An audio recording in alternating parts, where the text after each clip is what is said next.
The topic is of process synchronization and the topic is consumer producer problem, producer consumer problem. इसमें क्या होता है कि starting में हम ये अज्यूम करते हैं कि both the process are sharing something.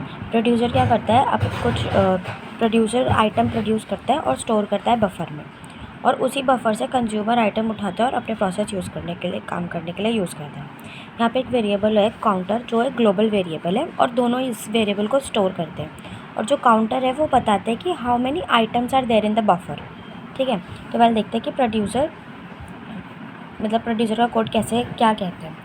While true मतलब जब तक सही है तब तक ही चलेगा, ये वाला सीन है, ये तो पता ही है हमें. While counter is equals to buffer. Counter is equal to buffer मतलब कि ये चेक कर रहा है कि मेरा बफर जो है वो अगर ओवरफ्लो मतलब भरा हुआ है, मुझे क्या करना है, प्रोड्यूस करना है, आइटम प्रोड्यूस करके उसमें डालना है बफर में. मुझे आइटम प्रोड्यूस करना है क्योंकि मैं प्रोड्यूसर हूँ, और बफर में डालना है. ठीक है, तो अब हम चेक करें कि बफर भरा हुआ तो नहीं है. बफर भरा हुआ है, ओवरफ्लो, और इधर यहाँ पे सेमीकोलन लगा हुआ है, तो मतलब यही रुक जाएगा, डू नथिंग.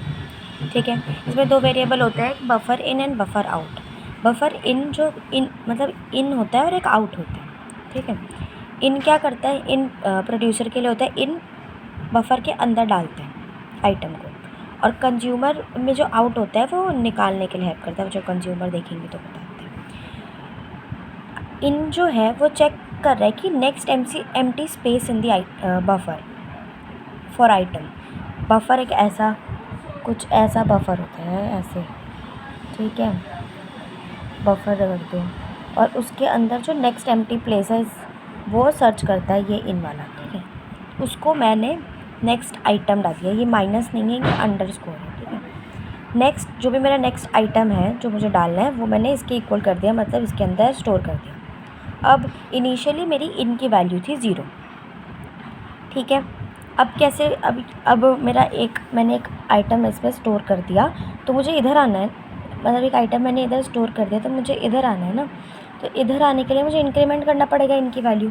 तो कैसे होगी, इन प्लस 1, ये मॉड है, मॉड में रिमाइंडर देते हैं, और बफर साइज़. फॉर एग्जांपल मेरा बफर साइज़ 5 है. ठीक है, 5 + 1 = 6. मॉड इन कितना है मेरा, इधर स्टार्टिंग में 0 था. 0 + 1 = 1. Mod 6 which is 1. तो मेरा अब इनकी वैल्यू क्या हो जाएगी, 1. और काउंटर जो था वो मेरा 0 था, तो अब ने प्लस कर दिया तो काउंटर भी 1 हो जाएगा.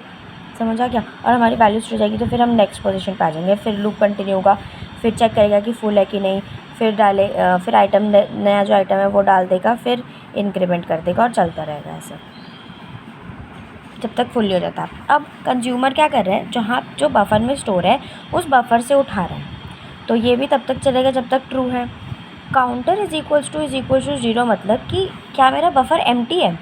अगर मेरा ये बफर खाली होगा तो मैं इधर से क्या वैल्यू उठाऊंगी, कंज्यूमर क्या लेगा वैल्यू, है ना.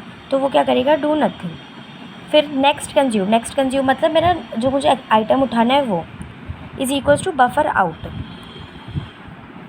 खींच के लाएगा ना आउट वाला, बफर आउट. अब आउट की वैल्यू क्या थी, इनिशियली 0 थी. अब मुझे इंक्रीमेंट करनी है, तो सेम वही प्रोसीजर, मॉड वाला, बफर साइज़, तो वो 1 हो जाएगी. काउंटर माइनस होगा, क्यों, क्योंकि मैंने तो यहाँ से वैल्यू उठा ली ना. तो जो काउंटर क्या कर रहा था कि बता रहा था कि how many item are in the buffer. तो अगर मैंने यहाँ से वैल्यू उठा ली तो मेरा डिक्रीज़ हो जाएगा ना एक काउंटर, तो वो 0 हो गया. मतलब इनिशियली वो 0 था, फिर मैंने वैल्यू उठाई, जब मैं उठा रही थी तब मेरा काउंटर 1 होगा, क्योंकि वैल्यू तो मुझे मिल रही थी, एक वैल्यू थी. अब जब मैंने उठा ली वैल्यू तो वो मेरा 0 हो गया और आइटम कंज्यूम हो गया. अब उसके बाद जो भी वो कंज्यूमर प्रोसेस करना चाहता है वो करता है.